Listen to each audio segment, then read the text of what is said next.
Welcome to today's Explainer. We're jumping right into a wildly fascinating IT disaster recovery postmortem today. It's a scenario where someone did almost everything perfectly right, but the whole thing nearly completely derailed at the very finish line. The lessons hiding inside this specific Ceph cluster recovery attempt, well, they're definitely going to change how you look at your own backups. Okay, let's dive into this because, man, there is a brutal kind of relief that washes over you after a Ceph disaster, especially when the dashboard finally stops looking like an active crime scene. The admin in our source experienced this exact exhausting feeling. The Ceph monitors were back online, the OSDs were healthy and humming along, the RBD pool existed again. On paper, the crisis looked like it was absolutely over. They'd rebuilt the Ceph pool, given it the exact same storage name, and successfully restored all their virtual machines from the backup server.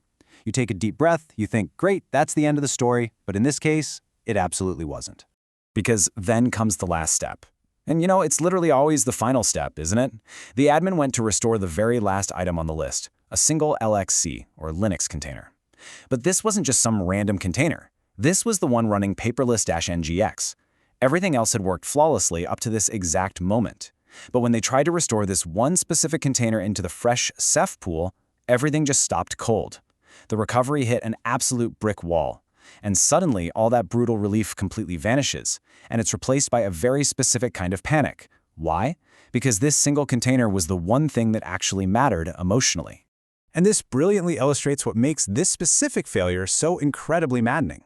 On one hand, the virtual machines restored perfectly. Their disks pointed exactly where they were supposed to in the new Ceph pool. The Proxmox data center storage was properly configured as RBD storage, with the separate content types correctly set up for disk images and containers. From a distance, the recovery plan looked entirely sane. The backup system clearly wasn't useless. But on the other side of the coin, the LXC container just outright refuses to restore to that same storage. Think about it. If the entire backup server had failed, the answer would actually be simple, right? You'd just say, okay, broken backup, broken pool, broken config. But when your VMs fire up perfectly and only your container throws a tantrum, you aren't looking at a total disaster anymore. You're looking at a hidden mismatch lurking somewhere deep in the storage layer. As the source points out, VM disk images and LXC root file systems just don't always hit storage in the exact same way. The storage interface makes it look like a simple, easy checkbox, but in a recovery, those checkboxes turn into landmines. And let's just remind ourselves why this specific container failing feels so intensely personal. Paperless-ngx is not just some disposable toy service you spin up for fun on a weekend. For this admin, and honestly for a lot of users, it is the digital household archive. Trapped inside this failing restore are bills, scans, contracts, receipts, tax documents, medical letters, literally every weird, highly important PDF that nobody ever wants to lose. We aren't just talking about server uptime here. This is a person's entire organized digital life locked inside an archive that suddenly refuses to open. The emotional stakes are just absolutely massive. So, Camp 1. Check the storage definition. This first mindset tells us to ignore the backup completely for a second and strictly interrogate the storage layer. So the crucial point is how you isolate the exact point of failure. This camp's philosophy is pretty straightforward. A backup or store is only ever going to be as clean as the storage target underneath it. If the new Ceph pool uses the same name or ID as the broken one, Proxmox might look perfectly comfortable on the surface, but underneath, it could still be carrying broken ghost assumptions from the old setup. So here's the golden rule from Camp 1. Don't restore yet. Actually, scratch that. Don't even look at the restore button right now. Instead, step 2. Go create a brand new, completely empty test LXC directly on that exact container storage. Just tell Proxmox to spin up a fresh one. Then, step 3. Assess. If Proxmox cannot even create a fresh container root file system there, well, guess what? Your backup isn't the problem at all. You have a storage definition issue, a pool permission issue, or maybe a content setting issue. But if that fresh LXC does work perfectly, then you know your storage is fine. Suddenly, your restore path, the archive format itself, or the target mapping becomes your prime suspect. Now, let's say you simply do not have the time to debug Ceph pool authentication right now. That brings us to Camp 2, restore somewhere boring. Now, what's really interesting about this approach is how it completely flips our priorities during a crisis. What exactly is boring storage? Well, it's local LVM. It's a plain, ordinary directory. It's a temporary disk, or even an old spare node that just happens to have enough space. It is literally anything that Proxmox can write to without any drama whatsoever. This camp definitely has the strongest emotional argument. Their mission is not to prove that your Ceph cluster is perfectly elegant or beautifully configured. Their mission is to get Paperless-ngx back online right now. In a massive recovery moment, ideology and architectural purity have to take a back seat. A plain, incredibly boring local directory acts as the ultimate, reliable bridge between absolute panic and getting back in control. You don't sit there wrestling with the perfect final storage layout while your tax documents and medical letters are held hostage. You restore anywhere. You mount what can be mounted.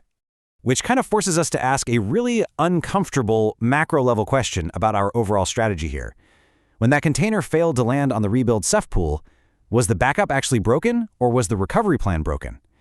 This pivots us away from the micro-troubleshooting and right into the broader philosophy of disaster readiness.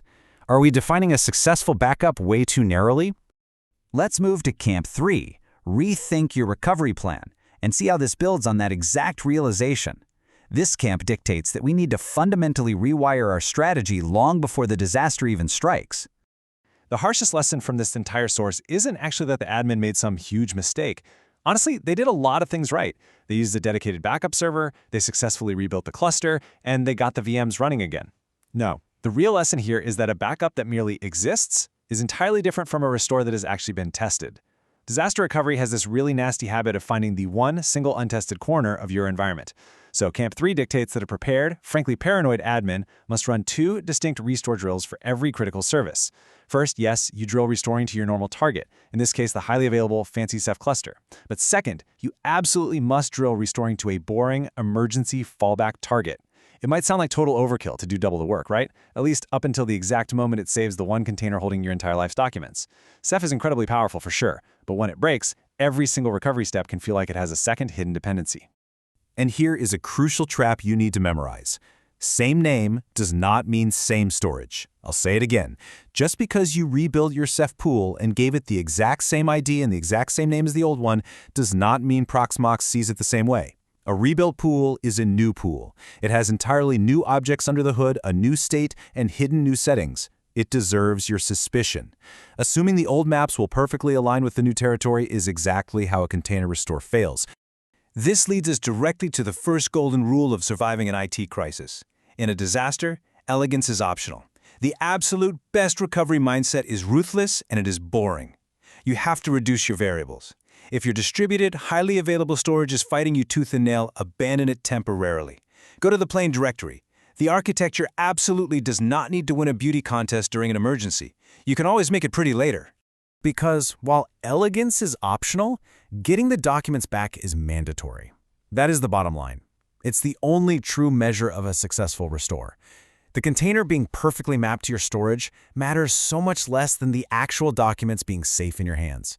If the container just won't boot, focus entirely on extracting the backup contents through your backup server tools. Unpack the archive in a throwaway environment. Do whatever it takes to recover the data first. Backups are supposed to calm us down, but when they fail at the very final step, they do the exact opposite. So I want to leave you with this final, provocative thought to evaluate your own strategy, whether you're running a server rack in your basement or managing a massive enterprise data center. If your main storage cluster crashed today, like right now, do you have a boring target already tested and ready to go for your most critical container? If you don't, well, it might be time to go rethink your recovery plan. Thanks so much for joining me on this explainer, and I will catch you on the next one.